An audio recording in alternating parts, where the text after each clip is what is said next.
Sam's cup of tea. Sam's cup of tea. Hello and welcome to Sam's Cup of Tea.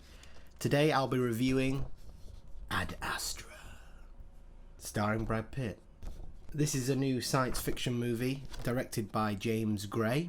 James Gray, I'm not really familiar with his work apart from We Own the Night, which was with Joaquin Phoenix and Robert Duvall, I think, something like that. Other cast members including Tommy Lee Jones, who plays his father, Liv Tyler, who plays Brad Pitt's wife, but she features in it very, very minimally, and Ruth Negga, who's in it a little bit more, and Keith Sutherland's dad as well, he's in it. The movie begins with these like EMP strikes that keep coming from space, and it's highly classified, and basically Brad Pitt is given the job to take a sort of mission to go and find his father, because they believe maybe that the EMP strikes might have something to do with his father. So near the beginning, you might have seen, if you've seen a trailer, EMP strikes hit the earth and cause a few casualties, and they keep happening, and it basically threatens the entire planet, life in general. And there's a possible link between that and Brad Pitt's missing father. So it kind of goes from there. Brad Pitt's character is very subdued, self-confessed, stoic, one of those people who's kind of an outcast. They allude that he's such a great astronaut because his heart rate doesn't ever go above like 80 or something like that. He's just very calm, and he kind of looks upon everybody else like emotional wrecks. He's always like, what? He doesn't say much, but that's replaced by a lot of narration by him. Not even a lot, but a sparing amount of narration. So it's a very meditative movie, and it basically moves forward very slowly but methodically. It starts on Earth, but it's not on Earth for a long time, and it's basically a space movie. I tried to avoid reviews before I watched this movie, but a few of them had said there's not enough space, and I thought there was a lot of space in this movie. It's like 90% in, kind of moving towards something. It's not really interested in the action as much as it's interested in what's going on with the character of Brad Pitt. This movie is basically about humanity, and it's about the bond between father and son, how that can be disruptive, and how a son can kind of start to feel like they're becoming similar to their father and they don't want to, and how you have to at some point detach from that. So it's kind of like an awakening story, but around it, it's kind of coated in this science fiction camouflage. The way in which James Gray communicates that, and Brad Pitt communicates that struggle, is through this scientific plot.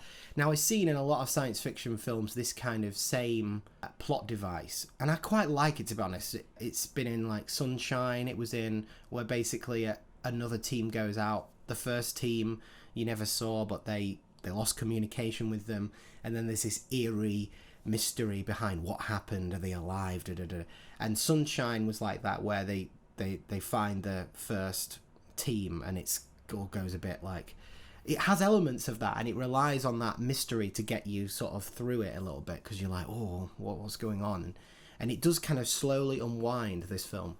Tommy Lee Jones is in it, but he's not in it that much, and his performance is okay. I was sort of expecting more when the things started to come into play in the third act. I felt like he didn't really have much to say, but then again, nobody did really. It was about Brad Pitt, and his performance in this is amazing, because having recently seen Once Upon a Time in Hollywood, which is also stars Brad Pitt, his character is completely different, and he really, really downplays this.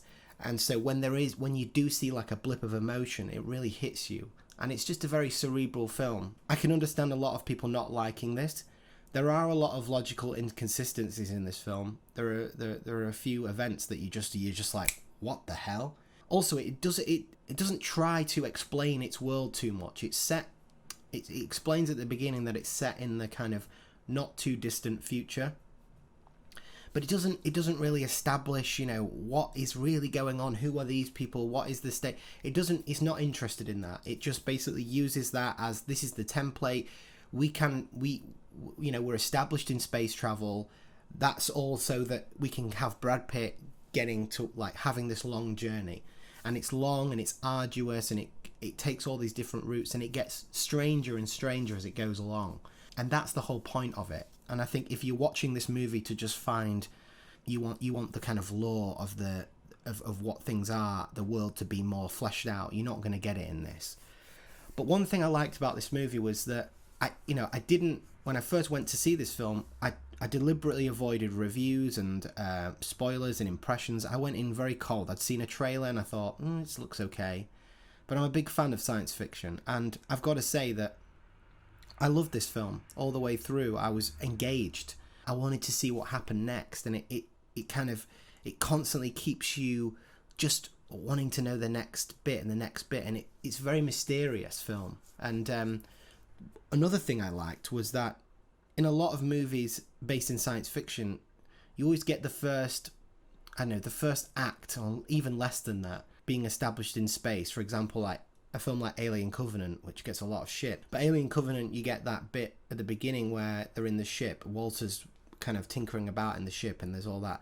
And then it kind of, once you get into the second act, the film becomes less interested in showing you the moment-to-moment interactions in space, because that is the tension sometimes, you know, like how do you navigate that, and you've got to be organized in those things, and then the plot takes over, and it's not about that, it's about emergency, you know, what's going on, there's an alien, but this film like sits in that for a lot of the time, you know, like the methodical things of like, you're right, you get into this ship and you gotta, it's very, you feel like you're existing in this science fiction place, you know, you're in a ship for a long period of time with Brad Pitt, and I liked that about it. It didn't feel like it was rushing to get to another point.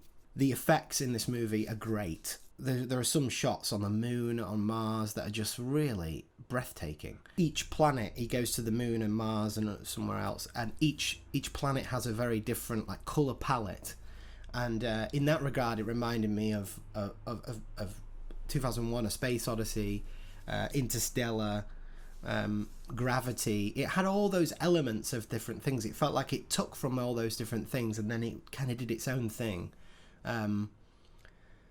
And the music's great. The music's very minimal in it, but there are some moments where the music is almost like sound effects, and I really liked that. I found that really interesting.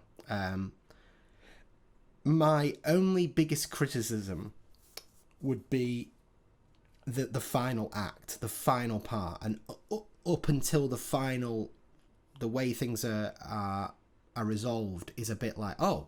And there are some moments in this film as well where things are only explained once very quickly by somebody, and if you're not paying attention, or you missed a word, or you missed a sentence, they've explained something that completely answers something that you've been wondering what, you know, like it's like a mystery, and you're thinking what, and then all of a sudden someone will answer it in one sentence, and you're like, oh, and then it's only a few minutes later if you missed that. And that happened to me, where a character said something and they'd answered it, and then I was like, oh, so wait, what? And it turns out, no, it was just this, or it was just... So there are those things in it where the mystery aspect, what it's building towards, does fall a little bit flat, because the tension relies on you imagining it's something else. But one thing I will say is it sticks true to its objective, and it is about the central character, Brad Pitt. Now, that's not to say he's the only person. Tommy Lee Jones obviously is in it. A little bit disappointing, his role in it. Liv Tyler's not in it at all. She's basically just in it for flashes, and she doesn't say anything. Ruth Negga, she's in it, and she plays a little bit of a pivotal role in it. She was really good in that, and she comes in at this point where, you know, where they're talking reminded me of Blade Runner, especially the new Blade Runner to 2049, directed by Denis Villeneuve, and so it had those little moments of like surrealism and aspects that I really liked, and the story, the when you come away from the movie, it's not cynical, it's actually very positive, and it's very hopeful, and it's a very human story. It's not interested in what you think it might be. So I really enjoyed this film. If you're a science fiction fan, I recommend you go and see this film. And so now for the rating. Now, I've seen all kinds of different ratings on the internet. This out of 10, ABC, whatever, 4 stars, whatever. I think that's kind of meaningless, to be honest, because I can't really put a number on film. So my rating system is loved it, liked it, hated it. So this film, I'm going to say I loved it. I love this film for my own reasons. I just enjoyed it. It was one of those movies that's a very cinema movie. I think the first time you see it and you don't know what's happening, I was just on the ride. I was engaged. I wasn't looking at my watch. I was really engaged. So I loved it. Now, that's not to say that people won't enjoy it. And it is a very controversial film in that there's things you've got to get over to enjoy it. But overall, I absolutely loved it. Thank you for watching Sam's Cup of Tea, and please subscribe for more content on movies and video games. I'll be putting some more stuff up in the future. So thank you very much. Bye-bye. Sam's Cup